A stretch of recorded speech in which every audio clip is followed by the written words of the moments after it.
Hello বন্ধুরা, কেমন আছো তোমরা? আশা করি ভালো আছো। চলে এলাম আলপনার ব্লগ থেকে একটা ছোট্ট ব্লগ নিয়ে। দেখো, আমরা বেরিয়েছিলাম একটা জায়গা দেখতে যাওয়ার। ওই যে সামনে যাচ্ছে ছেলে, পিছনে আমি আর ওর বাবা। আমি ওর বাবার বাইকে ছিলাম।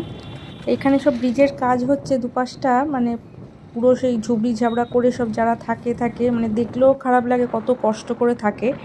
আবার ওইখানটা থেকে বেরিয়ে গিয়েই মগরার ওই সাইডে গিয়েই এত ভালো লাগছিল। দুপাশে পুরো দেখো ধান চাষ হয়েছে, পুরো সোনালি হয়ে আছে মাঠ। এত ভালো লাগছিল, মনটা পুরো ভরে গেল। তাই ভাবলাম তোমাদের সঙ্গে একটু শেয়ার করে দিই। তো গিয়েছিলাম ওই দিকটায়, ওই ধান জমির যে জায়গা ছিল, মেনলি একটা জায়গা দেখতে গিয়েছিলাম। তা সেরকম পছন্দ হয়নি, আর দামের মধ্যেও সেরকম পেলাম না দেখে, আর ওখান থেকে ফিরে এসেছিলাম। এই যে এখানে গিয়েছিলাম, এই জমিগুলো দেখতে। ছেলের তো একটুও পছন্দ হলো না, বললো না এখানে এত ভেতরে কিছু নেই, লোকেশন সেরকম না, নিতে হবে না। ওর বাবাকে বারণ করলো, বললো নিতে হবে না। আর ওর বাবার পক্ষে সম্ভবও না এদিকে কোথাও জায়গা কেনা, সেই হিসাবে আর হলোও না। ওই যে ওর বাবা হেঁটে যাচ্ছে আগে। এই যে এই পাশের জায়গাগুলো ফাঁকা পড়ে রয়েছে, সব ভাগ ভাগ করে প্লট করে ওরা সব বিক্রি করছে।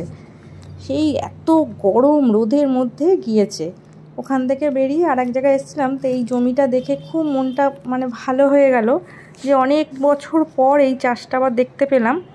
এটা হলো তিল চাষ হয়েছে, মানে ছোট্টবেলায় আমাদের ওদিকে কয়েকটা জমিতে হতো। এই যে দেখো, এগুলো যে তিল আমরা ব্যবহার করি, ওই তিল চাষ হয়েছে পুরো বিস্তর জায়গা ধরে তিল চাষ হয়েছে। তো ওইসব দেখে আবার ফেরার পথে এই যে ফিরে আসছি।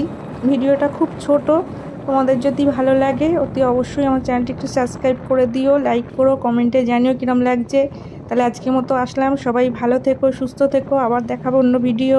আসলাম।